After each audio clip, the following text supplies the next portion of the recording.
नमस्कार मैं आज आपनालोकर লৈ आइছো र'द নোহোৱাকৈ বনোৱা বগৰী আচাৰ। বৰ্তমান মই আছো গুৱাহাটীত আৰু ইয়াত ৰ'দৰ খুবেই অভাৱ আৰু ইয়াত ধুই পেলাই এনেকৈ এটা দিন পানী শুকাবলৈ থৈ দিছিলো চাব যাতে পানীখিনি ভালদৰে শুকায়। ভালদৰে শুকোৱাৰ পাছতহে এইখিনি আচাৰ বনাব আৰু এইখিনি মই ঘৰৰ ভিতৰতে এনেকৈ ধুই পেলাই থৈ দিছিলো। পানীটো হৰকিবৰ বাবে এনেকৈ ফুটা থকা খৰাহি বা চালনীত দি থব আৰু মই লৈছো এয়া আজৱাইন, পাঁচফোৰণ, ধনিয়া গুটি, গোটা জিৰা আৰু শুকান জলকীয়া।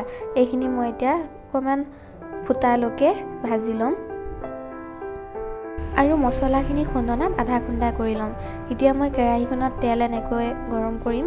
ভালদৰে গৰম কৰিব লাগিব তেলখিনি। মই তেলো বেছিকৈ ব্যৱহাৰ কৰা নাই। এইখিনি খুব উতলাৰ পাছত মই বগৰীখিনি ঢালি গেছ অফ নকৰো। সাধাৰণতে আচাৰ বনালে গেছটো অফ কৰি তেলখিনি অকমান ঠাণ্ডা হ'বলৈ দিয়ে, তাৰ পিছতহে আচাৰখিনি দিয়ে। যেহেতু মই ৰ'দত শুকোৱা নাই সেইবাবে মই উতলা তেলতে গোটেই বগৰীখিনি দি এনেকৈ 30 ছেকেণ্ড সময় ভাজি লৈছো। তাৰ পাছতে মই গেছ অফ কৰি দিছো আৰু লগতে মছলাখিনি দি দিছো। লগতে নিমখ দি দিম। আচাৰত নিমখ অকণমান বেছিকৈ লাগে যেহেতু মই আগতেও নিমখ দিয়া নাই। আৰু লগতে হালধি দি দিম। দি ভালকৈ লৰাই এটা বয়ামত ঠাণ্ডা হোৱাৰ পাছত ভৰাই থৈ দিম। এয়া হৈ গ'ল আমাৰ বগৰী আচাৰ।